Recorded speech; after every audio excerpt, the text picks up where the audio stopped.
আমি একটা পোস্ট করেছিলাম, তাজ বেঙ্গল হোটেলে 500 পুলিশের সমাবেশ। আমি বলেছিলাম কয়লা ভাইপোর জন্মদিন ছিল,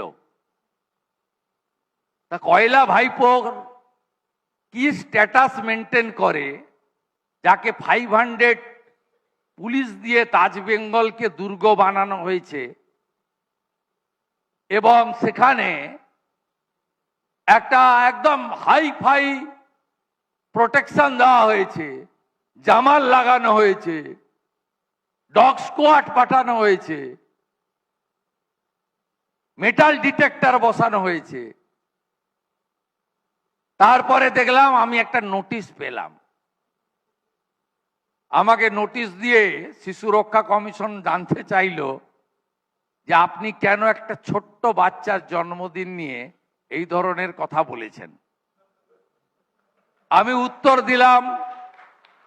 উত্তর দিয়ে বললাম যে আমি তো কারোর নাম বলিনি, আমি বলেছি কয়লা ভাইপোর ছেলের জন্মদিন।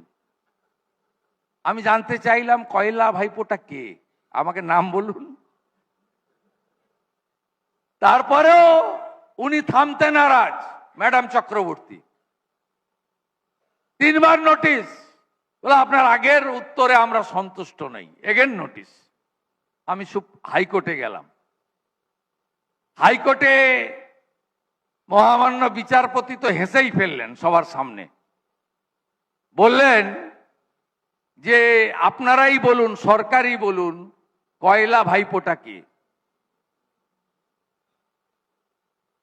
ওরা তো বলতেও পারলো না, বলার তো অসম্ভব, समझदार का तो इशाराई काफी है। এই করে কনস্টিটিউশনাল বডিগুলোকে একদম শুইয়ে দিয়ে গেছে।